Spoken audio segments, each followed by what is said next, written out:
2025 में कनाडा की पीआर पाना बहुत चैलेंजिंग हो गया है। अब एस्पिरेंट्स को ये समझना जरूरी है कि पीआर केवल अप्लाई करने या सोचना पर्याप्त नहीं है। इसमें प्रॉपर प्लानिंग, सही category selection, language skills, Canadian experience और प्रोएक्टिव प्रिपरेशन बहुत जरूरी है। कई लोग मानते हैं कि फ्रेंच सीखना आसान है, लेकिन ये काफी डिमांडिंग प्रोसेस है। पीआर पाना जितना आसान लगता है, उतना ही कठिन है और इसके लिए कंटिन्यूअस एफर्ट और सही स्ट्रैटेजी चाहिए। आज के समय में कई एस्पिरेंट्स अभी कनाडा में नहीं हैं और उनकी 12th या ग्रेजुएशन रिसेंट कंप्लीट हुई है।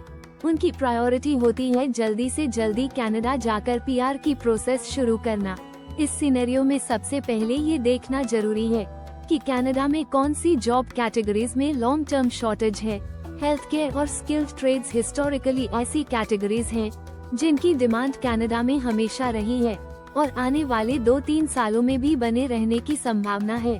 दूसरी कैटेगरीज जैसे ट्रांसपोर्ट, एजुकेशन, स्टेम आदि टेम्पररी हो सकती हैं और भविष्य में एक्सप्रेस एंट्री से बाहर हो सकती हैं। यदि एस्पिरेंट की रुचि इट, अकाउंट्स, फाइनेंस या अन्य कमर्शियल फील्ड में है, तो उन्हें उन प्रोविंसेस में स्टडी करना चाहिए जहां पीएनपी लेना आसान हो। सस्कैचुअन, मैनिटोबा और अटलांटिक प्रोविंसेस इसके अच्छे एग्जाम्पल्स हैं। इन प्रोविंसेस में एडमिशन और वर्क परमिट के साथ एक्सपीरियंस गेन करना फीजिबल होता है।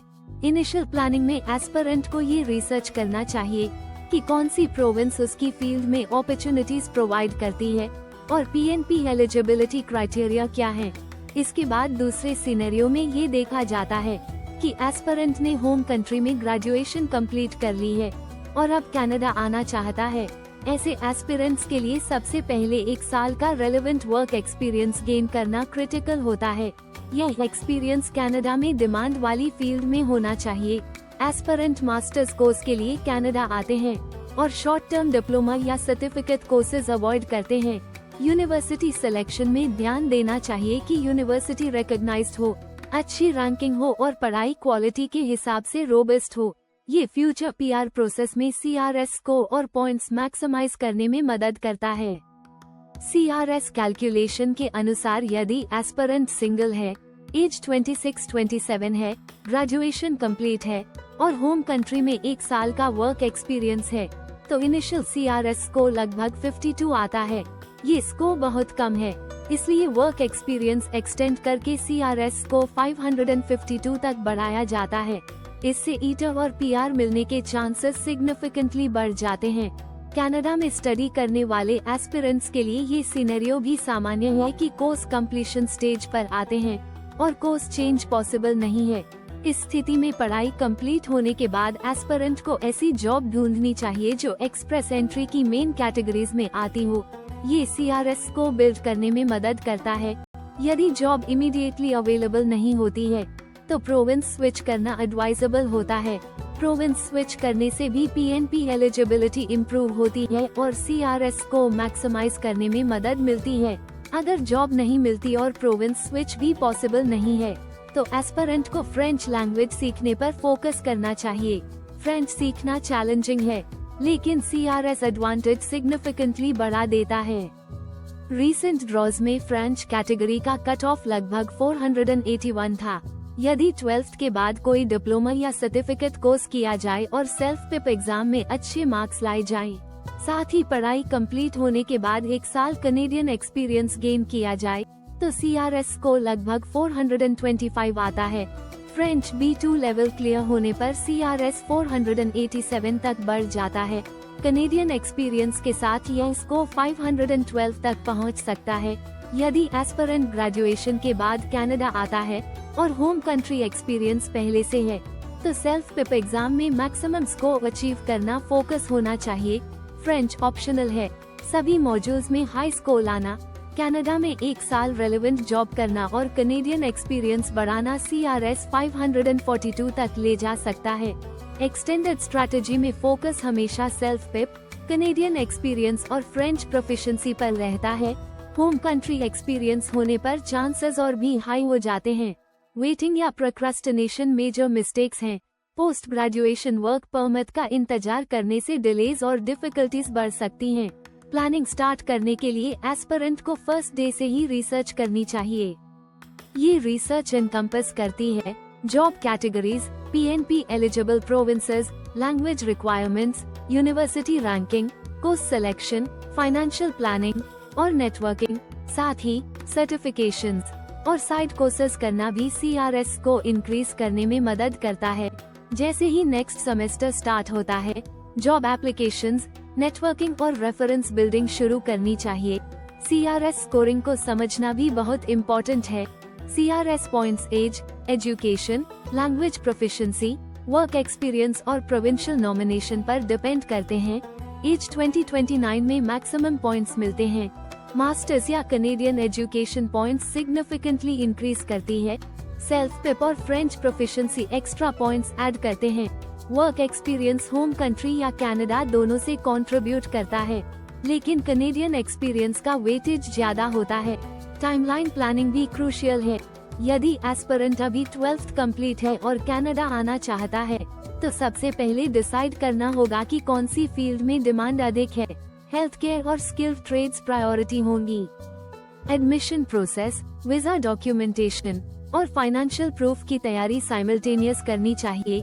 Concurrently English language test preparation start करनी चाहिए। हाई स्कोर अचीव करने के लिए मिनिमम 6-8 महीने कंटिन्यूअस प्रैक्टिस रिक्वायर्ड है। यदि ग्रेजुएशन कंप्लीट है और होम कंट्री एक्सपीरियंस ऑलरेडी है, तो कनाडा में मास्टर्स एडमिशन के लिए रिसर्च करनी चाहिए। यूनिवर्सिटी रैंकिंग, प्रोग्राम रिकॉग्निशन और PNP एलिजिबिलिटी पर फोकस करना जरूरी है।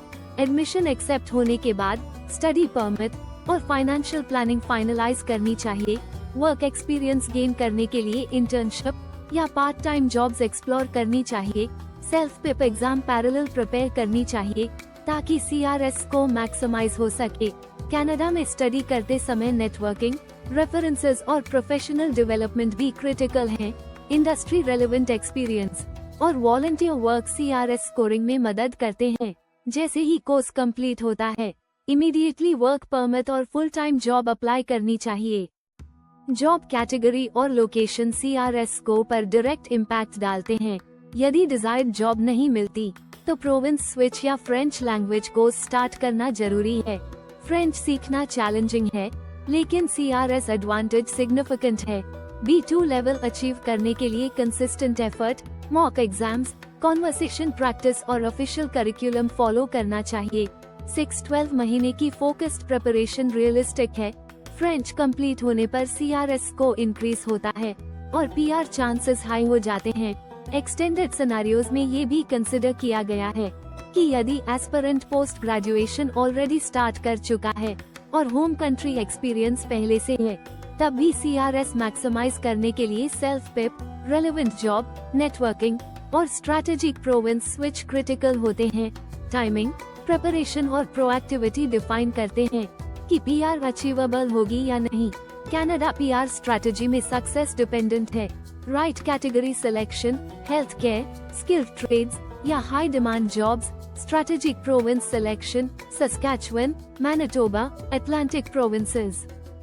Self pip exam, high score in all modules, Canadian work experience 1-2 years for maximum CRS points, French proficiency, B2 level for extra points, university selection, recognized, good ranking, avoids low quality institutions, active planning from day one, research, consultants, networking, certifications or avoid waiting, start preparation before graduation या arrival in Canada.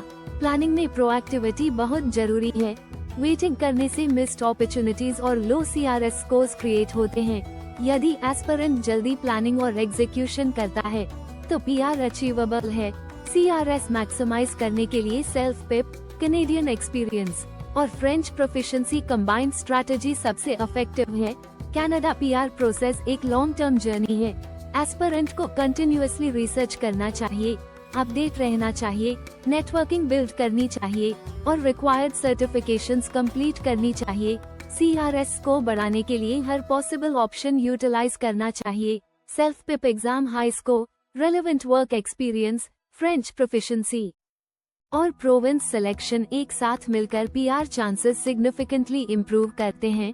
Extended steps में aspirant को चाहिए कि course start होने से पहले research, networking और certifications plan करे, कोर्स कंप्लीट होते ही इमीडिएट एक्शन ले, वर्क परमिट के लिए अप्लाई करे और जॉब अपॉर्चुनिटीज एक्सप्लोर करे। यदि फर्स्ट चॉइस जॉब नहीं मिलती तो प्रोविंस स्विच प्लान रेडी रहे। यदि जॉब और प्रोविंस ऑप्शंस नहीं होते तो फ्रेंच कोर्स स्टार्ट करे। फ्रेंच B2 लेवल क्लियर करने में 6-12 महीने का इंटेंसिव प्रिपरेशन लगेगा। इसके साथ कनेडियन एक्सपीरियंस एक्यूमुलेट करना भी CRS स्कोर के लिए क्रिटिकल है। कनाडा PR स्ट्रैटेजी में कई लोग फोकस केवल डिग्री या लैंग्वेज पर रखते हैं, लेकिन सक्सेस डिपेंडेंट है कंबाइंड अप्रोच पर। सेल्फ पिप, कनेडियन एक्सपीरियंस और फ्रेंच प्रोफिशिएंसी को इंटीग्रेट करके प्रॉपर टाइमलाइन और प्लानिंग के साथ एग्जीक्यूट करना चाहिए। अर्ली प्रिपरेशन, प्रोएक्टिव रिसर्च और कंटिन्यूअस अपडेट ही PR प्रोसेस स्मूथ बनाते हैं। CRS स्कोरिंग मैक्सिमाइज करने के लिए एस्पिरेंट को अपनी स्ट्रेंथ्स और वीकनेसेस आइडेंटिफाई करनी चाहिए और पैरेलल स्ट्रैटेजी इम्प्लीमेंट करनी चाहिए। Job applications, networking, references, certifications, language improvement और प्रोविंस रिसर्च को एक साथ मैनेज करना होता है। प्रोएक्टिव प्लानिंग और अर्ली एग्जीक्यूशन CRS को बूस्ट करने में क्रूशियल हैं। एक्सटेंडेड अप्रोच में एस्पिरेंट को चाहिए कि स्टडी स्टार्ट होने से पहले रिसर्च करे कि कौन सी कैटेगरी उसकी फील्ड में डिमांड है, कौन सी प्रोविंस इजियर PNP प्रोवाइड करती है और कौन सी यूनिवर्सिटीज रिकॉग्नाइज्ड और क्वालिटी एजुकेशन देती हैं। इंग्लिश और फ्रेंच दोनों एग्जाम्स प्रिपेयर करने के लिए टाइमलाइन बनाना जरूरी है। CRS मैक्सिमाइज करने के लिए कनेडियन एक्सपीरियंस गेन करना क्रिटिकल है। Work permit applications, job opportunities और नेटवर्किंग पैरेलल करना चाहिए। प्रोएक्टिविटी, कंटिन्यूअस एफर्ट और early execution Canada PR chances को रियलिस्टिकली हाई बनाते हैं।